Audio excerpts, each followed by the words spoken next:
Bitcoin buying spree from Michael Saylor.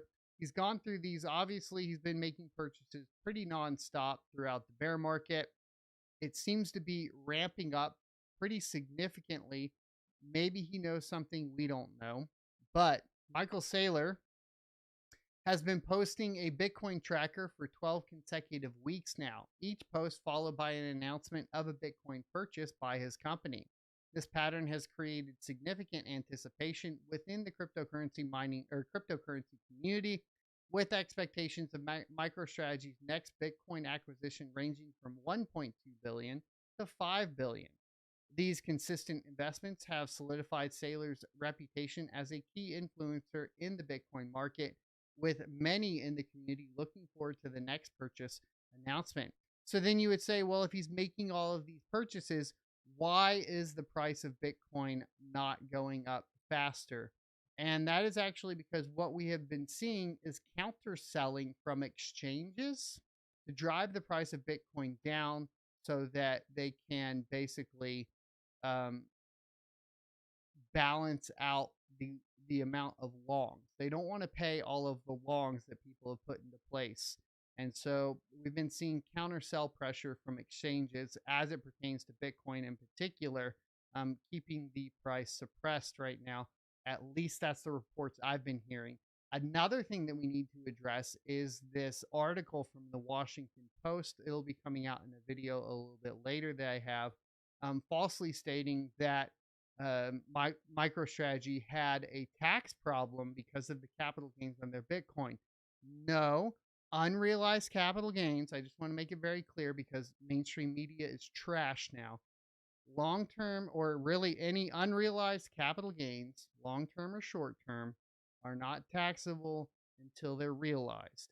Is MicroStrategy's strategy to sell their Bitcoin and pay the taxes? Not at all. Basically, they have Bitcoin on the balance sheet, which gives them a valuation of the company for their stock shares, and they can take out all of the stock shares and mess with those and take loans out on those.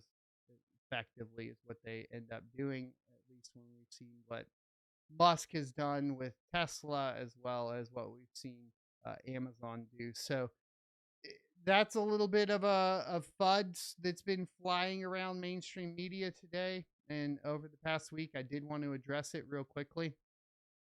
So if we're looking at Michael Saylor's buying strategy ramping up now, you would assume that he is ramping it up because he is expecting Bitcoin to take off. He's also expecting some lightening, I assume, on the tax obligation for if they do need to liquidate some.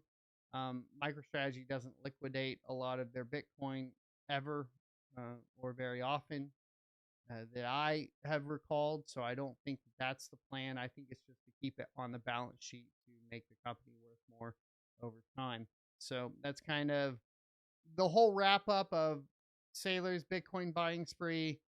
I tend to agree with him. Right now is one of the best times to get in because of where we are at in the halving cycle.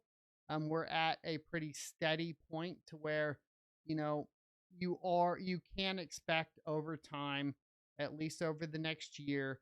I personally think maybe October, we should see maybe a doubling or about a doubling of the Bitcoin price if we copy previous halving cycles trends. Now, will that happen for sure? I don't know because there's a lot of external factors. Something could always blow up, sure. But I always say history does rhyme. It doesn't necessarily fully repeat. But if we look at previous cycles, we always see a 3x from the previous all-time high happening 18 months or thereabouts after the halving. And we are pretty much on pace to hit that. And so I don't think, other than the suppression of the price from exchanges kind of playing with this $100,000 range, I don't think that we'll see too many issues there. That does beg the question for everybody that's GPU mining, purchasing tokens, all that sort of thing. When can we see the next altcoin market? And that's a little bit trickier right now because of the issue that we talked about earlier. what I have been feeling lately, taking a look at the inflows and outflows of the crypto market and the picture as a whole, is that I think we really won't see an altcoin market season until after Bitcoin breaks 120K. Now, when is that going to happen? I don't know, but that would put the price point at essentially that point. Or another time that the altcoin market will take off is if we see a huge reduction in more money in people's paychecks from no taxes or no income taxes. That could take longer, though. I don't think that's going to be implemented this year. And really, we're coming into basically the halving cycle timing of kind of being done with this cycle in January or February of 2026 if we repeat or rhyme previous halving cycles. So that could also throw off essentially not only the altcoin market, but the Bitcoin market as the halving cycle comes to an end in 2026 around January or February.